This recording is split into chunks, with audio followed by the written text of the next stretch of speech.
بسم اللہ الرحمن الرحیم حتی اذا بلغ اشدہ وبلغ 40 سنة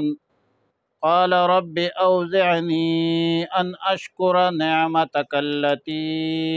انعمت علی وعلى والدی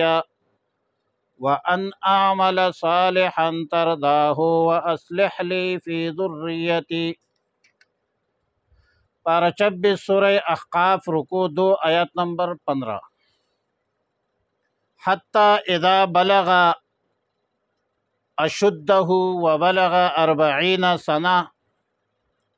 لفظ اشدہ کا لغوی معنی ہے قوت و طاقت،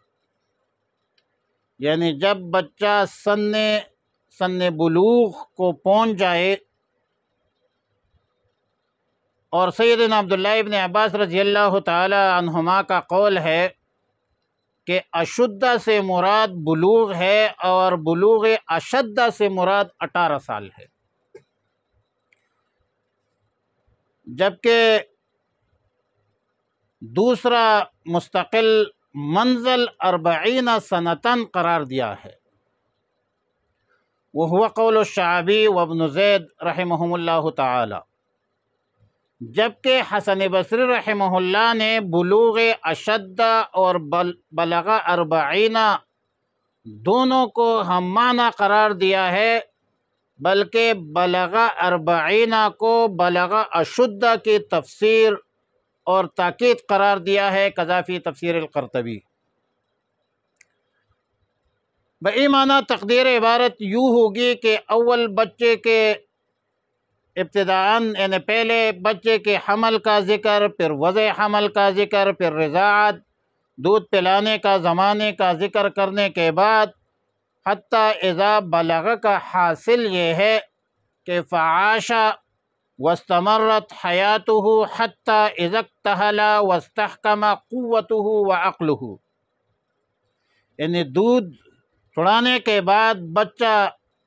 زندہ رہا، عمر عزیز کا ایک حصہ پایا، یہاں تک کہ بالغ ہو گیا،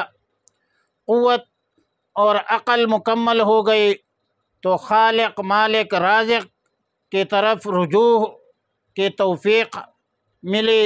دعائیں مانگنا شروع کی کہ رب اوزعنی ان اشکر نعمتک التی انعمت علی وعلی والدی، اے میرے پروردگار مجھے توفیق عطا فرما دیجئے کہ میں تیرے اس نعمت کا شکر ادا کروں جو آپ نے مجھ پر مبذول فرمائی ہے، جو میرے والدین پر مبذول فرمائی ہے،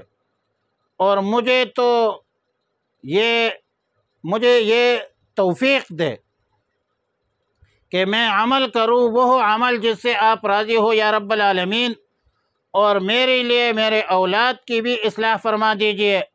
میں تیرے طرف رجوع کرتا ہوں اور میں تیرے تابع فرمان مسلمانوں میں سے ہوں۔ اس جگہ حتی اذا بلغ اشدہ سے لے کر من المسلمین تک دیکھ لیجئے کہ سب صیغے ماضی کے صیغے استعمال ہوئے ہیں، جس سے معلوم ہوتا ہے کہ یہ بیان کسی خاص واقعہ یا خاص شخص کا واقعہ ہے۔ اور تفسیر مظہری نے اسی کو اختیار کیا ہے کہ یہ سب حالات واقعات سیدنا ابوبکر صدیق رضی اللہ تعالی عنہ کے حوالے سے نازل ہے، جس میں حکمت جو ہے وہ ترغیب ہے سب مسلمانوں کو کہ سب مسلمان بھی ایسا ہی کرے۔ تفسیر قرطبی میں بروایت عطا سیدنا عبداللہ ابن عباس رضی اللہ تعالی عنہما سے روایت نقل کرتے ہیں کہ رسول اللہ صلی اللہ علیہ وسلم نے اپنی 20 سالہ عمر میں حضرت خدیجۃ الکبریٰ رضی اللہ تعالی عنہ کے مال سے تجارت کا ارادہ فرمایا، قصد فرمایا، اور ملک شام کا سفر کیا، تو اس سفر میں سیدنا ابوبکر صدیق رضی اللہ تعالی عنہ رسول اللہ صلی اللہ علیہ وسلم کے ساتھ تھے۔ اس وقت سیدنا ابوبکر صدیق رضی اللہ تعالیٰ عنہ کی عمر 18 سال تھی، جو مصداق ہے بلغ اشدہ کا۔ پھر اس سفر میں رسول اللہ صلی اللہ علیہ وسلم کے ایسے حالات دیکھے کہ سیدنا ابوبکر صدیق رضی اللہ تعالیٰ عنہ اتنے گرویدہ ہو گئے کہ سفر سے واپسی کے بعد بھی رسول اللہ صلی اللہ علیہ وسلم کے ساتھ رہنے لگے، یہاں تک کہ جب رسول اللہ صلی اللہ علیہ وسلم کے عمر عزیز عمر مبارک 40 سال ہو گئی تو اللہ رب العالمین نے نبوت عطا فرمائی۔ تو اس وقت سیدنا ابو بکر صدیق رضی اللہ تعالیٰ عنہ کے عمر جو تھی وہ 48 سال تھی۔ مردوں میں سب سے پہلے سیدنا ابو بکر صدیق رضی اللہ تعالیٰ عنہ نے اسلام قبول کیا۔ جب عمر 40 سال ہوئی تو اس وقت یعنی 38 سال تھی، پہلے جو رسول اللہ صلی اللہ علیہ وسلم سے یہ 2 سال چھوٹے تھے، تو اس وقت پھر یہ دعا مانگے جو اوپر آیات میں مذکور ہے کہ رب اوزعنی ان اشکر نعمتک التی انعمت علی، اور یہ ہے مصداق 40 سنتن کا۔ اور جب دعا مانگے تو دعا یہ مانگے کہ ان اعمل صالحا ترضاہ، اللہ تعالیٰ نے یہ دعا بھی قبول فرمائی۔ اللہ تعالیٰ نے 9 ایسے غلاموں کو خریدنے کی توفیق عطا فرمائی جو انہوں نے خریدی بھی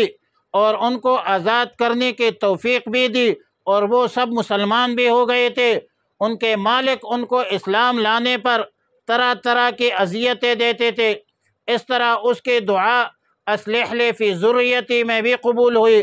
سیدنا ابو بکر صدیق رضی اللہ تعالیٰ عنہ کے اولاد میں کوئی ایک اولاد میں سے کوئی ایسا نہیں تھا جس نے اسلام نہیں لایا ہو۔ اسی طرح صحابہ کرام میں یہ خصوصیت اللہ تعالیٰ نے سیدنا ابو بکر صدیق رضی اللہ تعالیٰ عنہ کو عطا فرمائی کہ خود بھی مسلمان، والدین بھی مسلمان، اولاد بھی مسلمان، خود بھی، والدین بھی اور اولاد کو بھی رسول اللہ صلی اللہ علیہ وسلم کی صحبت کے شرف جو ہے وہ حاصل تھی۔ تفسیر روح المعانی میں ہے کہ تمام صحابہ کرام، مہاجرین و انصار رضوان اللہ تعالی علیہم اجمعین میں سیدنا ابو بکر صدیق رضی اللہ تعالی عنہ کو یہ خصوصیت حاصل تھی کہ وہ خود بھی مسلمان، والدین بھی مسلمان۔ رہا یہ سوال کہ سیدنا ابو بکر صدیق رضی اللہ تعالیٰ عنہ کے والد ابو قحافہ فتح مکہ کے بعد مسلمان ہوئے تھے، جبکہ صورت تو مکی ہے، تو اس وقت والدین پر نعمت الہی مبذول ہونے کا ذکر کیسے مناسب ہوگا؟ تو اس کا جواب یہ ہے کہ بعض مفسرین نے آیات مذکورہ کو مدنی آیتوں پر محمول کیا ہے کہ صورت تو مکی ہے کہ یہ مذکورہ آیت ہے یہ مدنی ہے، تو پھر اس صورت میں اشکال باقی نہیں رہتا، اور اگر آیت مکی بھی ہو تو مراد نعمت اسلام سے مشرف ہونے کی دعا ہے، قذا فی روح المعانی۔ وعلی کل حال اگرچہ سب حالات صدیق اکبر ابو بکر صدیق رضی اللہ تعالیٰ عنہ کے بیان ہوئے اور حکم ہے، سب مسلمانوں کو اسی ہدایت پر عمل کرنا چاہیے۔ مسلمانوں کو ہدایت کرنا مقصود ہے کہ آدمی کی عمر 40 کے قریب ہو جائے تو اس کو آخرت کی فکر غالب ہو جانا چاہیے، گزشتہ گناہوں سے توبہ کی تجدید کرے اور آئندہ گناہوں سے بچنے کا پورا اہتمام کرے۔ سیدنا عثمان بن عفان رضی اللہ تعالی عنہ سے روایت ہے کہ رسول اللہ صلی اللہ علیہ وسلم نے فرمایا کہ مومن بندہ جب 40 سال کی عمر تک پہنچ جائے تو اللہ رب العالمین اس کا حساب آسان فرما دیتے ہیں، اور جب 60 سال کی عمر کو پہنچے تو اس کو اپنے طرف رجوع اور انابت نصیب فرما دیتے ہیں۔ جب 70 سال کی عمر تک پہنچ جائے تو تمام آسمان والے اس سے محبت کرنے لگتے ہیں۔ جب 80 سال کو پہنچ جائے تو اللہ تعالیٰ اس کے حسنات کو قائم فرما دیتے ہیں، اس کے سیئات کو مٹا دیتے ہیں، اور جب 90 سال کی عمر ہو جائے تو اللہ تعالیٰ اس کے سب اگلے پچھلے گناہ معاف فرما دیتے ہیں، اس کو اپنے اہل بیت کے متعلق شفاعت کرنے کا حق بھی دے دیتے ہیں، اور آسمان میں لکھ دیا جاتا ہے کہ اسیر اللہ فی الارض، یعنی زمین میں اللہ کے طرف سے قیدی ہے۔ اور یہ روایت ذکر ہوئی ابن کثیر عن ابی اعلیٰ و مسند احمد، اس کتابوں میں مسند احمد میں یہ روایت جو ہے وہ موجود ہے۔ وعلی کل حال عمر کے مختلف مراحل میں مختلف احوال کا ذکر ہے، مصداق اگرچہ ابوبکر صدیق ہے لیکن تعلیم ہے پورے امت مسلمہ کو، حکم میں عموم ہے۔ حتیٰ یہاں تک کہ اذا بلغا، جب وہ پہنچا، اشدہ ہو اپنی جوانی کو، و بلغا اور پہنچا، 40 سنتاً 40 سال کی عمر کو، قالا فرمایا، ربی اے میرے رب، اوزعنی توفیق دے مجھے، ان اشکرا کہ میں شکر ادا کروں، نعمت کا، آپ کی نعمت کی، تیری نعمت کا، التی انعمت علیہ، جو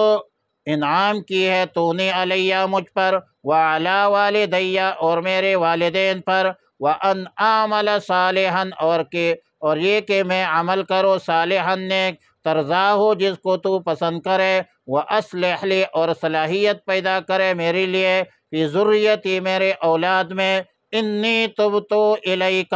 بے شک میں نے توبہ کی ہے تیرے طرف، وانی من المسلمین اور بے شک میں فرمان برداروں میں سے ہوں۔ وصلی اللہ علی النبی الامی الکریم وعلی آلہ وصحبہ اجمعین۔